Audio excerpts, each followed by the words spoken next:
Hi everyone, and a good evening to all. Today we will be discuss about our one very important topic. Okay, this is actually our in our food tech gate examinations. This is a very important and very interesting topic. So we'll discuss today. Okay, so this is called the food microbiology. So we all are knows about the food. Okay, food is our it is our daily needs. Okay, it is our daily needs. So all we are required this one.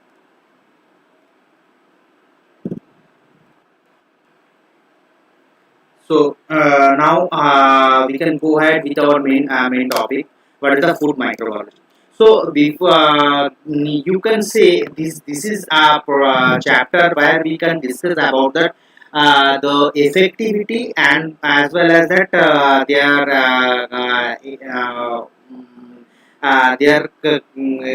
impact in the food. Okay, regarding the microorganisms. So food microbiology, what is this? This is the food microbiology. It is a one type of study. Okay, in that study, what we know, this study of the microbes that inhabit, create, or contaminated the foods, including the study. Okay, including the study of microbes, which causes the food spoilage. Okay, so microbes help in the food production and prevention, etc. So हम लोग इसमें क्या पढ़ेंगे कि micro organisms जो involve है food spoilage में and कुछ माइक्रो ऑर्गेनिजम्स जो आर इन्वॉल्व है हम लोगों का food example of food enhance the flavor, enhance the their nutritional factors of microorganisms. Some of we all know that some of the microorganisms are also used for making up the food being better. Okay, now so now there will be a two type of microorganisms are used in the source of nutrient and growth.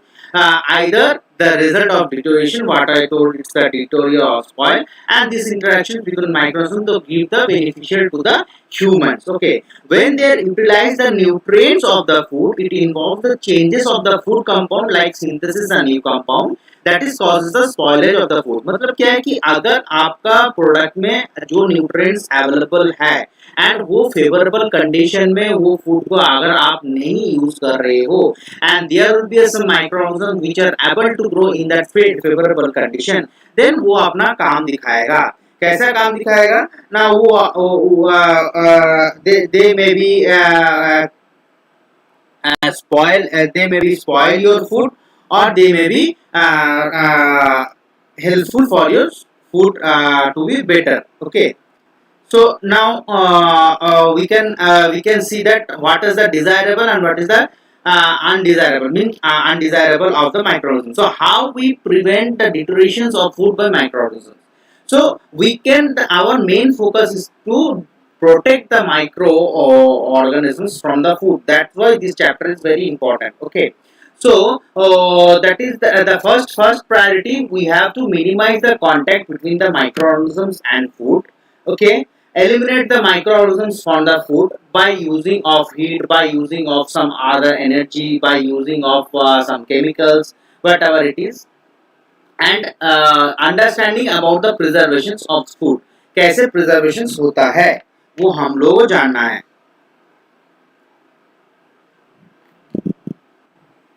Preservation technique आपको जानना पड़ेगा, कैसे preservation हम लोग करते हैं presently. Okay, तो अभी क्या होता है, अभी हम लोग क्या देखते हैं कि कौन सा गुड क्या है. तो गुड में हम लोग जो होता है कि फूड बायो प्रोसेसिंग. अगर बायो प्रोसेसिंग मीन्स हम लोग पढ़ेंगे कि कुछ डिजायरेबल आता है जिसमें हम लोग बायोलॉजिकली यूज करते हैं माइक्रो ऑर्गेनिजम्स को, and that will be use as a starter. So it will be helpful for the highly productivity of micro food. Food preservation, some organisms we are using to preserve of the food. And probiotics. Probiotics is a healthy bacteria which will be helpful for our intestines, for our digestive systems also. And the bad में क्या होता है कि food borne disease and food spoilage. Food borne disease क्या होता है, food spoilage क्या होता है. तो गुड में हम लोग देखेंगे कि फूड बायो प्रोसेसेस में क्या है. So food that produced by using of biological process. Okay, in that process, food grade microorganisms are used to produce the different type of fermented food using raw material from animal and the plant sources. This process is known as a starter culture. Besides, the microbial enzyme are also being used to produce the food and food additives. Okay. तो इसमें क्या होता है कि हम लोग जो हम लोगों के पास स्टार्ट सॉरी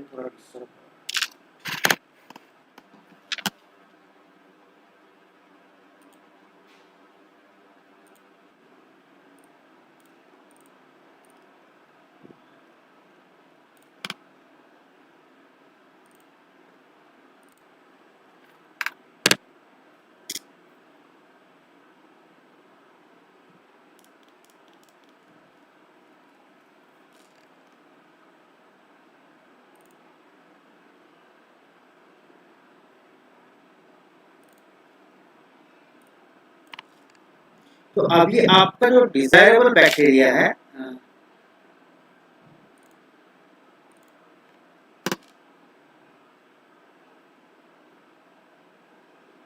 आपका जो डिजायरेबल बैक्टीरिया है इसको हम लोग स्टार्टर कहते हैं, ठीक है। अभी ऐसा कौन सा किसमें होता है, जैसे मैं आपको कुछ एग्जांपल बताता हूँ। जैसे आपको कर्ड प्रिपरेशन, हम लोग सब कर्ड खाते हैं। आप देखोगे कर्ड प्रिपरेशन में हम लोग क्या करते हैं, बाहर से अगर जो मास प्रोडक्शन रहता है, मास प्रोडक्शन से बाहर से ईस्ट ऐड किया जाता है, which is one type of microorganisms, but it is will be helpful for their for what for the curdling of the milk. So curdling में वो help करता है, so that is the curd and like for that paneer also helpful for the curdling of the milk, and plain should be very fine. Okay, and also we are using for bakery purposes like making of bread, making of wine, making of beer. For every purposes we are using the microorganism that will be helpful for our productions, ठीक है। ये सब bacteria जो हम लोग use करते हैं yeast में, जो हम लोग यीस्ट बैक्टीरिया यूज करते हैं, जो हम लोगों माइक्रो ऑर्गेनिज्म है, ये हमको प्रोडक्टिविटी बढ़ाने में, टेस्ट में क्या होता है ना, ये लोग एक एंजाइम छोड़ता है। जब वो एंजाइम छोड़ता है, सब like example of saccharomyces cerevisiae. Saccharomyces cerevisiae कहाँ यूज होता है ना, बियर प्रोडक्शन में। what they will do, they will be release the alcohol itself। तो वो क्या करता है, वो और भी उसका एंजाइमेटिक रिएक्शन के साथ वो प्रोडक्ट का टेस्टिंग इनहैंस कर देता है, ठीक है। अभी हम लोग जाएंगे बायो प्रिजर्वेशन में। बायो प्रिजर्वेशन क्या होता है कि आप कुछ माइक्रो ऑर्गेनिजम्स को यूज कर रहे हो preserve of your food. Okay, it is a biological preservation by using a antimicrobial metabolites taken from certain microorganisms in order to control the pathogenic and spoilage microorganisms in food, probiotics। okay, so मतलब क्या होता है कि आप certain microorganisms को control, pathogenic microorganisms को आप control करने के लिए जो माइक्रोऑर्गेनिजम्स यूज कर रहे हो, that is for the bio preservation. अभी बायो प्रिजर्वेशन आपका हम बोल सकते हैं कि आपका कैसे होता है bio preservation. Bio preservation like आपका मैं कह सकता हूँ कि सपोज आपका जैसे बायो प्रिजर्वेशन में जैसे मान लीजिए कि आप अपना मीट प्रिजर्व करते हैं, ठीक है। तो मीट प्रिजर्व का टाइम हम लोग क्या मिल्क में हम लोग क्या रहता है, मिल्क में lactic acid producing bacteria present होता है।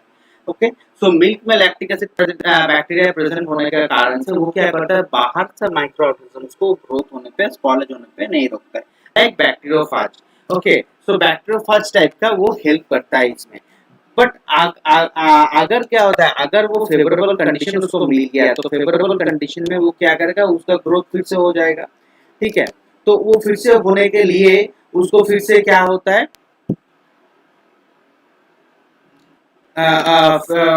फिर से उसका ग्रोथ जब हो जाएगा, that growth will be effect for the spoilage. Okay, so mainly it will be helpful for the preservation. But sometime क्या होता है, हम लोग ईस्ट ऐड करते हैं, समटाइम हम लोग क्या करते हैं, बैसिलस फॉर्मेशन ऐड करते हैं। किसमें ऐड करते हैं ना, हम लोग बैसिलस फॉर्मेशन ऐड करते हैं आपका ब्रेड प्रोडक्शन में, हम लोग ईस्ट ऐड करते हैं आपका कोई हम लोग केक प्रोडक्शन में हम लोग ऐड करते हैं।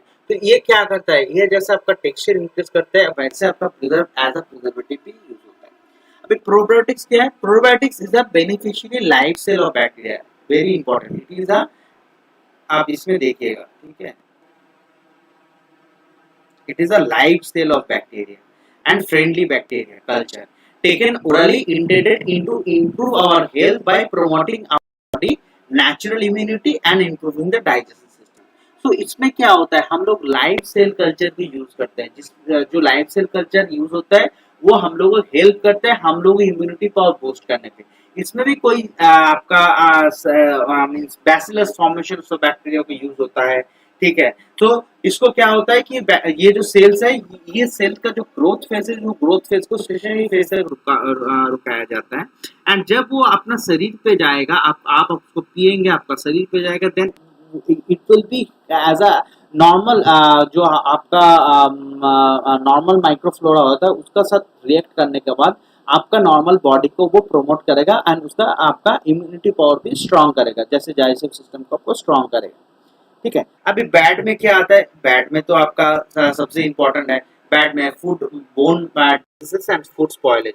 फूड बोन डिजीज क्या होता है कि कोई फूड खाने से अगर आपको कोई बीमारी होता है तो that is called the food bone diseases. अभी ये डिजीज होता है क्या है? फूड में तो ऐसा कुछ नहीं रहता है ना, फूड में तो आप कुछ भी खाओ, लाइक कुछ अगर प्रोसेस फूड आप खाते हो, मैं बोलता हूँ सीधा साधा आपका अगर घर का खाना अगर आप खाते हो, कोई दाल खाया, दाल खाने के बाद आप देखें कि आपको उल्टी आ गई, तो दाल में क्या होता है? दाल में तो कुछ नहीं होता है, दाल में प्रोटीन रहता है, कैलोरी रहता है। तो दाल में मेन प्रॉब्लम क्या होता है कि दाल में भी माइक्रो ऑर्गेनिज्म हो सकता है। कैसे हो सकता है? दाल जब फार्मर से आपका घर तक आते हैं तो उसमें बहुत सारा हैंडलिंग होता है, क्रॉस कंटामिनेशन होता है, सरफेस कंटामिनेशन होता है, अभी माइक्रो ऑर्गेनिजम्स उसमें रहते हैं, ठीक है। अगर आप दाल को प्रॉपर्ली वॉश नहीं करेंगे, दाल को प्रॉपर्ली उबालेंगे नहीं, तो क्या होगा? माइक्रो ऑर्गेनिज्म मरेंगे नहीं उसमें, और वो माइक्रो ऑर्गेनिज्म जब आपका पेट में जाएगा तो वो डायरिया करेगा, नहीं तो वॉमिटिंग होगा आपका। सेम क्या होता है इसमें? क्या सिर्फ बैक्टीरिया इन्वॉल्व है? नहीं, आप इसमें मोल्ड भी इन्वॉल्व होता है, वायरस भी इन्वॉल्व होता है, सब कोई इन्वॉल्व होता है, ठीक है। तो ये होता है आपका फूड बॉर्न डिजीजेस। तो फूड बॉर्न डिजीजेस में क्या क्या, तो आज इसी का कारण से फूड इंडस्ट्री में micro organism as a important chapter, क्योंकि कोई भी प्रोडक्ट को आप ले लीजिए उसमें माइक्रो ऑर्गेनिज्म 100% रहेगा, क्योंकि माइक्रो ऑर्गेनिज्म आवर एनवायरनमेंट में है। तो it will be in our environment, it will be in our surrounding, it will be in our health, it will be in our skin, everywhere it will be there. So whenever we are preparing the food, we need to very much conscious about that कि we need to prepare the food in a very constant way, like that contamination should not be there. Okay, so आसपास आपको सही से जांचना पड़ेगा। आप जब कोई खाना बना रहे हो, ये घर में हो या आपका प्लांट में हो, तो प्लांट में है तो आपको क्लीन एंड हाइजीन में आएगा, तो क्लीन एंड हाइजीन आपको बहुत अच्छा मेंटेन करना पड़ेगा, नहीं तो आपका फूड बॉर्न डिजीज होने का चांसेस है, ठीक है। तो अगर वो खाने के बाद किसी को कोई बहुत बड़ा बीमारी हो जाए, जैसे आज के डेट में हम लोग सबसे ज्यादा इम्पोर्टेंट मानते हैं, एक है आपका सल्मोनेला और एक है आपका लिस्टेरिया। ओके, ये दोनों हम लोग बोलते हैं कि लाइफ थ्रेटनिंग बैक्टीरिया। तो सल्मोनेला, अगर आपको सल्मोनेला इन्फेक्शन हो गया, कहाँ से आता है? सल्मोनेला मेनली वाटर से आता है। अगर वाटर आपका प्यूरिफाई नहीं होता है, अगर आपका वाटर ठीक से बॉयल किया हुआ नहीं है, या वो आपका ट्रीटमेंट प्लांट से ट्रीटमेंट नहीं किया हुआ है, आपका इन्फेक्शन आता है। लिस्टेरिया कहाँ से आता है? सॉइल से आता है। तो सॉइल माइक्रोऑर्गेनिज्म्स है वो। तो आपका कुछ भी प्रोडक्ट जो फार्मर से आएंगे, अगर आप उसको प्रॉपर्ली आप उसको नहीं उबालेंगे, नहीं प्रॉपर्ली उसको वॉश करेंगे, तो आपका फूड बॉर्न डिजीज हो सकता है। फूड स्पॉइलेज क्या है? फूड स्पॉइलेज है कि आपका प्रोडक्ट में ऑलरेडी माइक्रो ऑर्गेनिजम्स तो प्रेजेंट है, अगर आप उसको ग्रोथ के लिए, क्योंकि सबको ग्रोथ करने के लिए एक फेवरेबल कंडीशन चाहिए। अभी फेवरेबल कंडीशन कैसे आएगा? आप उसको टेम्परेचर, आप उसको खाना, मतलब फूड तो देना, फूड तो चाहिए ना, उसको मीडिया चाहिए उसको ग्रो होने के लिए। मीडिया, उसको टेम्परेचर मतलब आबोहवा, उसको ऑक्सीजन, उसको पानी, ये चार चीज अगर मिल जाएगा तो ग्रोथ होगा। तो उसको हम लोग ऑप्टिमम कंडीशन बोलते हैं। तो अगर उसको ऑप्टिमम कंडीशन मिल गया, तो that then there will be a grow of microorganisms in your food. So if it is in food, then your food will be going to spoil. तो स्पॉइल मींस क्या होता है? उसको खराब हो जाता है, वो खाने लायक नहीं रहता है। जैसे आप बोलते हो कि मेरा फूड का सेल्फ लाइफ 6 महीना है, बट आप देखोगे 3 महीने में आपका फूड में स्मेल आ गया, तो that is called a food spoil. Okay, in condition of contaminated food due to the growth of microorganism or the actions of microorganisms, that is the vegetable enzyme. Microorganisms use the food supply as a source of nutrients by their growth. So spoilage leads to wastage of food and, ठीक है। तो ये चीज है आपका micro biology का एक छोटा सा मैं पार्ट बोला हूँ, जिसमें क्या होता है कि हम लोग माइक्रो ऑर्गेनिजम्स को कैसे ट्रीट करते हैं। माइक्रो ऑर्गेनिजम्स क्या होता है? अभी माइक्रो ऑर्गेनिजम्स हम लोग अगर बोलेंगे तो माइक्रो ऑर्गेनिजम्स होता क्या है? माइक्रो ऑर्गेनिजम्स, इसमें आंसर है micro organisms means organisms that will be very we are not able to see in naked eye, it will be seen under the microscope. That's called microorganisms. Microorganisms में क्या क्या होता है? अभी microorganisms का अंदर पे मेरा क्या क्या आएगा? माइक्रोऑर्गेनिजम्स में आता है आपका bacteria, 5 types of microorganisms we all know, bacteria, then आपका आता है फंगाई, देन आपका आता है एल्गी, देन आपका आता है प्रोटोजोआ, देन आपका आता है वायरस। ठीक है, ये 5 हम लोग का माइक्रो ऑर्गेनिजम्स है। अभी सबसे खतरनाक कौन? सबसे खतरनाक आपका है सभी तो खतरनाक है, ठीक है ना। तो हम लोग जो बोल रहे हैं कि डिजायरेबल में सबसे इंपॉर्टेंट आपका आता है फंगाई। फंगाई में क्या क्या हम लोग यूज करते हैं? फंगाई में यूज होता है आपका जैसे एस्परजिलस हम लोग यूज करते हैं, हम लोग पेनिसिलियम यूज होता है हम लोग यूजफुल प्रोडक्ट में, ठीक है। तो ये फंगाई में म्यूकर, राइजोस्पास, ओके। जैसे आपको मैं कुछ कुछ एग्जांपल बताता हूँ, जैसे ईस्ट में, ओके। सपोज पहले हम लोग बात करेंगे कि फंगाई का अंदर आएगा हम लोग एस्परजिलस नाइजर। तो ये जो स्पीशीज है ये एक सिलेक्टिव स्ट्रेन है। तो इसको हम लोग क्या क्या होता है, ये एस्परजिलस नाइजर हम लोग का बहुत यूज होता है, बहुत यूज होता है। कहाँ का यूज होता है? फूड इंडस्ट्री में यूज होता है, फार्मा में यूज होता है, ठीक है। तब ईस्ट में क्या होता है? ईस्ट में भी हम लोग फंगाई का अंदर ही ईस्ट आएगा, तो ईस्ट में क्या होगा? ईस्ट भी हम लोग फूड इंडस्ट्री में मतलब हमें हर जगह पे यूज होता है, बेकरी में, बेवरेज इंडस्ट्री में भी ईस्ट का यूजेस आएगा। पेनिसिलियम भी इसमें आएगा, पेनिसिलियम का भी बहुत यूजेस है फार्मा इंडस्ट्री में, ठीक है ना। तो अभी राइजोस्पर्म में जिसको हम लोग ब्रेड बोल्ट करके भी बुलाते हैं, तो ये भी यूज होता है। बट ये भी राइजोस्पर्म भी हम लोगों का कभी कभी क्या होता है, इसको हम लोग स्पॉयलेज बैक्टीरिया भी ईस्ट भी कहा जाता है, ठीक है। तो ऐसे करके ये यूजफुल है। बैक्टीरिया आपका बोल सकते हैं तो बैक्टीरिया का यूजफुलनेस बहुत कम है, but it will B for that हम लोगों का क्या होता है कि इसको ये स्पॉयलेज के लिए मेनली रिस्पॉन्सिबल है।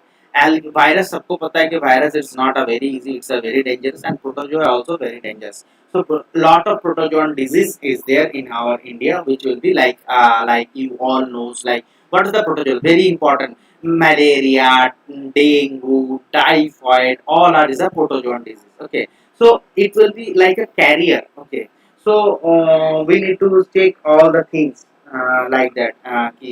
This will be not be happens. Okay, so bacteria, fungi, and bacteria का भी क्या होता है? उसका भी डिफरेंशिएट होता है कि उसका डिफरेंट टाइप ऑफ शेप होता है, like cocci shape, bacillus shape, and there will be some shape, so spore shape, okay. तो वेरी डेंजरस जो होता है that is the spore shape of bacteria. तो स्पोर शेप में क्या होता है? स्पोर शेप germinations होता है, and that will be also extend at a highly temperature में वो रहता है। So that will be a very problem if your food having the contaminated with a spore forming bacteria. It will be not able to kill by a 100 degrees Celsius also. Then you need to go for the 120, 130 degrees Celsius. सही है ना? तो that is the way it will be like that. Okay.